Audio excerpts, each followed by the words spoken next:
This is FightFans Radio.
What's up, MMA fans? Welcome to episode 44 of the MMA Pulse. It is September 26th, and another week in MMA and another week of just crazy shit that you really couldn't imagine was going to happen. We had events finally in UFC, had another event canceled, and we got events this weekend. Just, I guess, another day in paradise, but let me bring on my co-host, Jared. Are you there? What up? Wow. You're crazy. That's all you have is wow. That's pretty much all I could sum up with that one. Sorry. I'll do better next time. Come on now. We need a little more energy, enthusiasm. Let's do this. Yeah. All right, that was it. That was my energy. All right, well, thanks for listening to the show. All right, thanks for tuning in, and bye-bye. Well, before we get into anything, let me give out the numbers and the email address. If anybody would like to call in, the number is 410-988-6525, and our email address is mmapulse@mmavalor.com.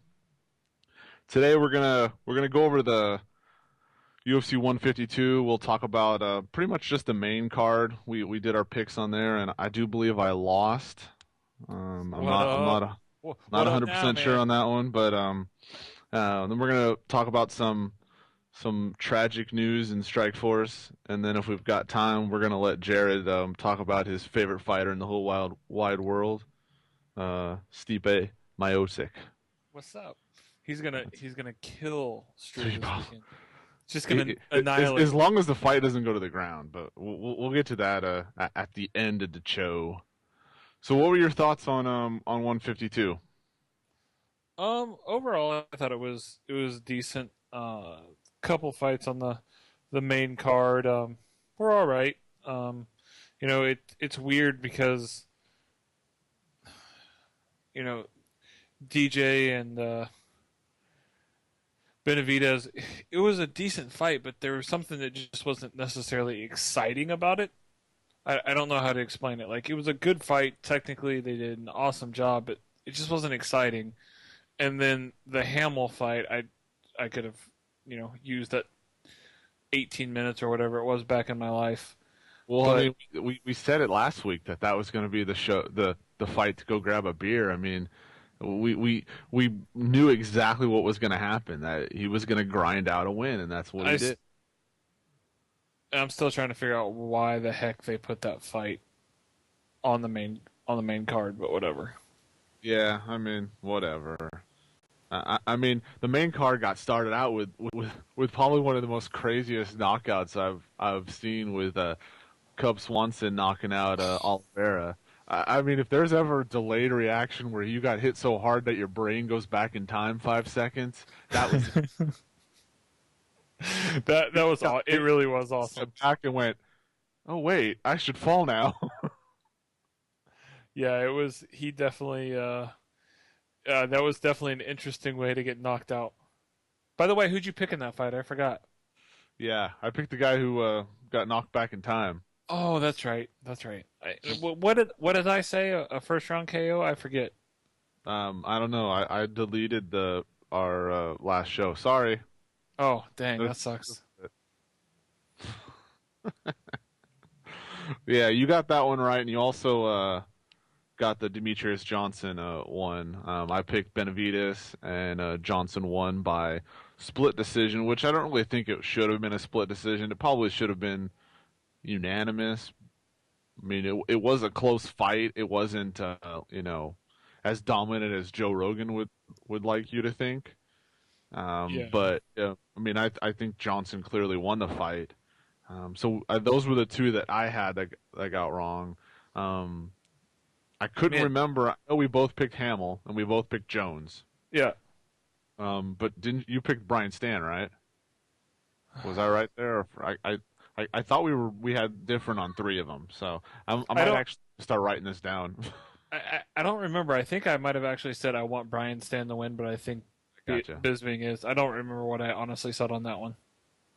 Well, Bisping ended up, he won the fight by the unanimous decision, and just kind of goes to show that there is still there's some holes in Brian Stan's game, and that also that just I mean Bisping's one of the top guys in that division, and I mean I'm not really sure where he goes from here. It's really going to depend on probably what happens with Anderson Silva and what he decides to do after Stephan Bonner. I mean, he's fighting in less than a month, I think it is, or actually, I think it's actually a little bit over a month. Um, and if he decides he wants to fight GSP and wait for GSP and then possibly do that, then I mean, Bisping will probably take another fight between then. Yeah. So it's kind of like he's kind of in a little bit of a limbo right now. Yeah, I think Bisping probably has to be one of the guys with the most wins in the UFC to never get a title fight. I know. I don't like the guy, but man, he's been through some battles. I mean, I don't like him either, but he's very similar in his willingness to fight as a fighter like Chael Sonnen or a couple of those guys that you say, hey, it's time to fight, and they're there, and if you call them in 2 o'clock in the morning and say we need you to fight, he's that type of fighter, and you have to respect him for that. I mean, some of the shit that comes out of his mouth and stuff. I mean, I don't like him for that, but I mean, if he doesn't fight, Anderson Silva, he's at least got to be like in a number one contenders match. Like maybe he fights the winner of Tim Bosch and Weidman, something. Yeah, I mean, yeah, he's got to be up there, and yeah, I just don't. I don't see how you don't consider him one of the top guys at 185. Right. And the main event, I mean, man, were you jumping up crazy when Vitor put Jones in an armbar and you thought it was over, like everyone else in the world? Like I knew it was deep, but my thing is John Jones' arms are so long. I Mm-hmm. didn't know if he could stretch it out far enough with John Jones bent over. Like I didn't know if he could fully extend it after the fight. Obviously he did because it sounds like Jones' arms kind of jacked up. But I knew Jones was in trouble. I mean that was I was trying not to get too excited and get my hopes up, but man, that would have been awesome. Yeah, I mean, he said he heard something pop, and so did Vitor. Vitor actually said he kind of let up a little bit once he heard something pop, which I mean could have actually aided in Jones getting out of it. But yeah, I mean it was deep, and he didn't use that arm for pretty much most of the fight, with anything other than a weak jab. But I mean he showed the being a champ, and he ended up hurting Belfort with a with a kick to the midsection.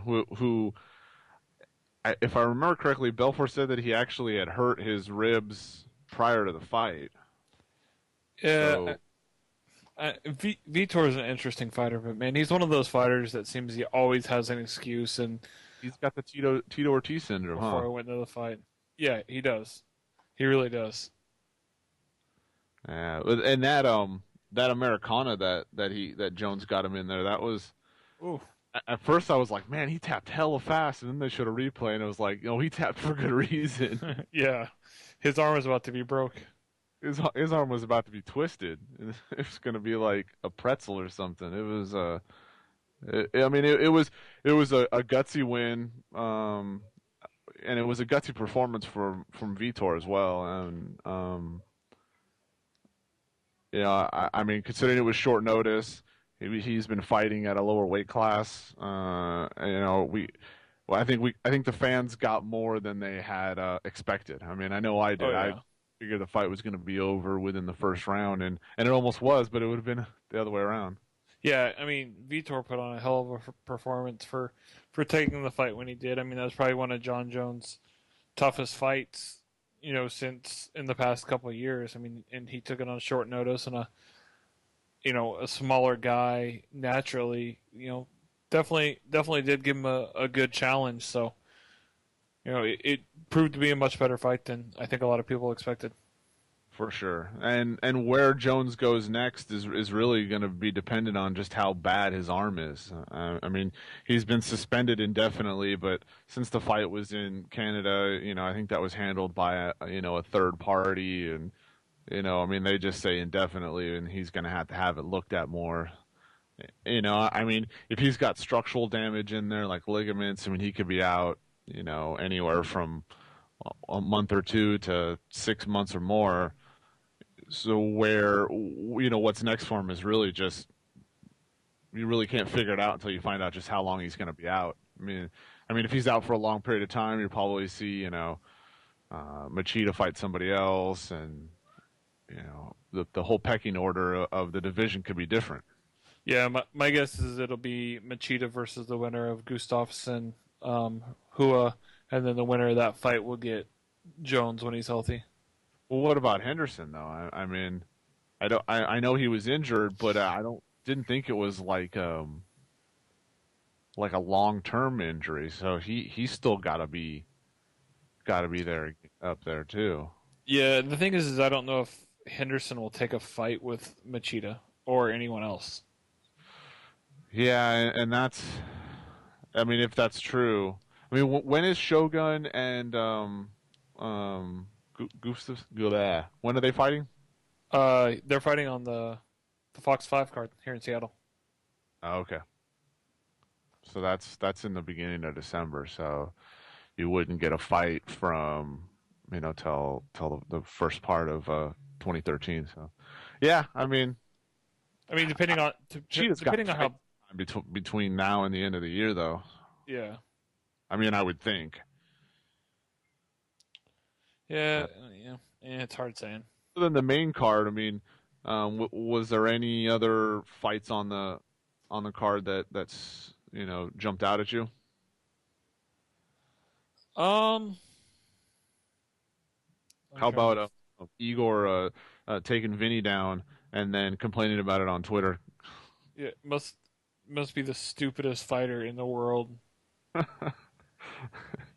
mean, it's like he goes on Twitter after the fight, says if he wanted to do a grappling match, he'd go to a jiu-jitsu tournament. And the dude took, he was the one that went after and took down Vinny. It's like you idiot. That would be. I was going to say that'd be like a female fighter going in and taking down Ronda Rousey on purpose. Exactly. It's like, why would you do that? And Vinny was like, "Sure, let's do it." Yeah. I will say though, at first when I watched the Demetrius Johnson Benavidez fight, I was like, man, it was pretty close, but I think DJ definitely won. But man, I saw a post-fight interview with Benavidez, and his face was jacked up Johnson peppered him with a lot more jabs and punches than I thought. Yeah, I mean, yeah, his face. If you looked at each fighter's face, it was definitely one-sided in that. But I don't think Yeah. I've seen Mighty Mouse cut much. I know he had that one fight where he had like his eye or something had swollen up pretty good. Yeah, true. But I mean, even his fight with Dominic Cruz, where he was getting peppered in the face, he didn't cut, and it's just, I mean, obviously some people do and some people don't, but yeah, Benavidez's face looked like he had got his ass whooped, and it really wasn't the case. Yeah, no, absolutely. Yeah, if you put them side by side and said who won this fight, there'd be no question Oh of yeah, who people thought won the fight. definitely. So this is I want to get into this whole Strikeforce thing. So Sunday night, like, had to be like 11:30. Strikeforce sends out a press release to everybody, and the press release basically is short and just says that Melendez is injured and that the event's canceled. And then down at the next paragraph it says that Showtime learned of Melendez's injury and decided that they didn't want to air it, and that they told Strikeforce they didn't want to air it, and Strikeforce pulled the plug on the whole event. And this, then all of a sudden, the news breaks and everything. And I was thinking to myself, it was like, that event wasn't that bad to pull the plug just because the main event was injured. I mean, you could have. I think Josh Thompson and one other person had said they would step in and fight Pat Healy. The thing that jumped out at me was that it was like Strikeforce would have never done this if it wasn't for the UFC canceling UFC 151, in my opinion. Yeah. So first of all, I have to be honest. I completely forgot there was even a Strikeforce event this weekend. So that tells you how excited I was for it to begin with. But I don't know. I think 151 may have had something to do with it, but it seems to me like the whole rumor or truth or half truth or whatever it is that is out there, where they say Showtime has specific fighters that have to remain on the Strikeforce roster, otherwise it violates contracts. And the rumor has always been that Melendez is one of those fighters. Right. This almost, to me, I guess, kind of supports that, in that they see him as a draw, and we're basically saying we're not going to use up our airwaves and times and lower our ratings if that fighter is not going to fight, because that's the real reason we're showing the fight. Right. Well, but the problem with that is it's not like it was a month in advance. It was a week in advance, and you already had the time slot filled with Strikeforce, with Showtime, Showtime Extreme and Showtime. So it wasn't like it was so far in advance that you can fill it in with other things. So, I mean, the other thing that came to my mind is, going along with that rumor of certain fighters.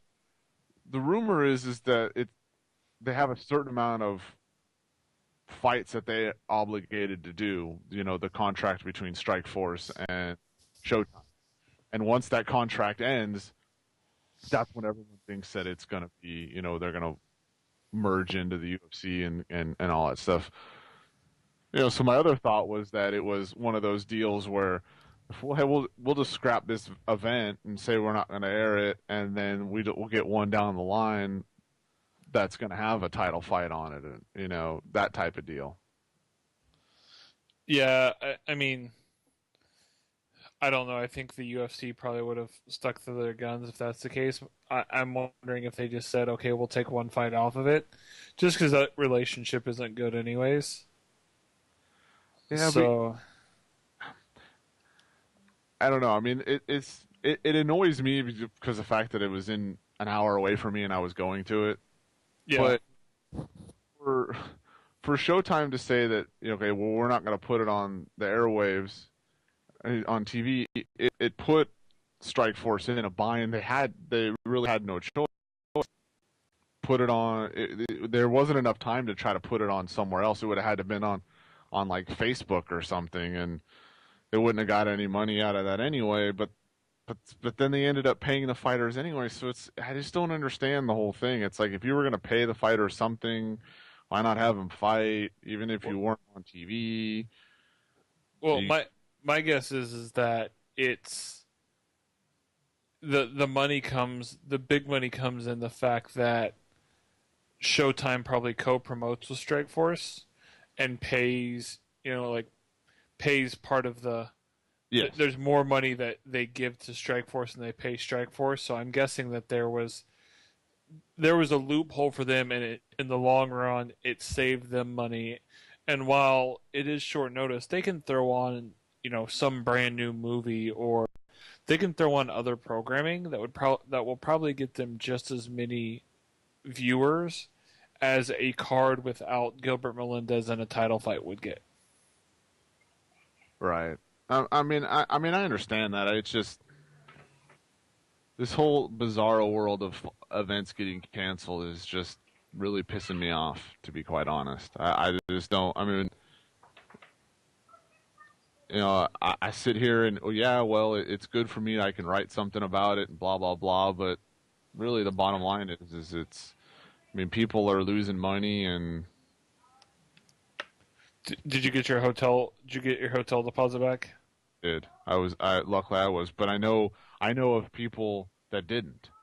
Right. And I mean, I know of people who paid to go to the Vegas card and lost that money, and then paid to go to the Strikeforce card and lost that money.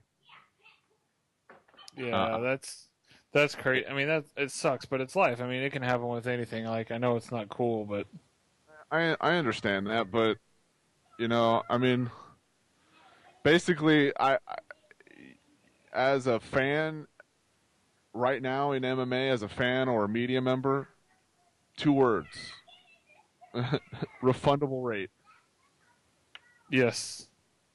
I mean, and that's sad. It's really sad that in the span of a month we've had 2 events canceled and kind of set up a whole precedence of, hey, we don't have a title fight anymore. We're just going to can the fight. The whole card's done. Bye. I mean, it's just weird. I mean, I hope people don't show up to Sacramento on Saturday hoping to see this fight. Yeah. Some people who aren't like hardcore fans that, I mean, I'm sure they emailed all the people that bought tickets and stuff like that. But yeah, it'd be interesting to see people who are like, oh, I'm going, and they just go and don't really try and don't check on things and just show up and are like, oh, where's the fight? Right. It's okay because I joked and said, for 151 that I got front row tickets for $50 from some guy who wasn't going, and I said this like the day before the fight, and I actually had people tell me, it's canceled, right? And I'm like, yes, I know it's canceled. I'm being a smartass. Nice. Dumbasses. Well, hopefully, like, when we do a show in the next week or 2, we won't have to talk about any more canceled events, because I'm pretty tired of it.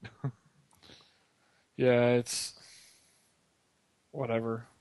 Whatever. Like I said, I'm not really that upset about this one because, like I said, I forgot there was a card on Saturday until I actually heard about the cancellation. So, Well, fine. You be that way. I Who's know. gonna Devin Struve and Stipe? Who am I going for? No, who's gonna win? I know who you're going for. Oh, Stipe. Stipe is gonna win. So the UFC card, so it's UFC on Fuel TV 5. We actually get it like at 10 o'clock in the morning. Yeah, I'll be going to the bar. I will not. I'll just walk up to the bar in my house. There you go. Bastard. All right, well let's do our picks real quick. We'll go through this real quick. The main event, Stefan Struve and Stipe. You're taking Stipe. Yep. I am too. So we both have that one. What about Dan Hardy and Amir Sadallah? Oh. Just because I like the guy, I'm going to go with Dan Hardy. Yeah, I'm taking Dan Hardy as well. John Hathaway and John McGuire. I think a John. Hathaway. You would choose a John. I'm gonna take McGuire on that one. All right. So I'm gonna underline this so I know who did it. All right, Brad Pickett and Yves Jabone. Pickett. Pickett. That's what I got as well. Pickett by submission. Paul Sass and Matt Wyman. Sass. Sass as well. Chai Mills and Dwayne Bang Ludwig. Oh man, I like Bang, but I think I'm gonna have to go Mills. I'm gonna have to take Mills. I think though it'll be a stand-up war. It'll be nice and fun to watch though. Yeah, isn't Mills like he's a big dude for 170? Are they fighting at 170 or 155? 170. Okay. Yeah, like he's tall, right? I'm trying to pull it up real quick. Yeah, he's 6'1". Oh wow. We'll definitely have the reach advantage, you would think then. Yeah, because I think Bang's only like 5'8", 5'9". Let me see. And it says he's 5'10", so it's only a 2-inch height advantage, but still. So Bellator starting the season 7 starts this Friday with Bellator 74. So make sure you guys are watching that. I know Cupcake, go Cupcake. Does he even? I mean, he doesn't have a scheduled fight with Bellator anytime soon. Does I don't think. No, does he? I don't think so. He's not in the tournament. I know that. Yeah, I know. I haven't heard much from him or about him lately. So he actually fought in a small show in Montana last week and won. Oh, really? Yep. I'll never see him on Twitter anymore either. So I'll send you the link. He tweeted out the link to the fight on YouTube, so I'll send that out to you. Oh, really? Awesome. Yeah, it doesn't even show it on his wiki page that he fought.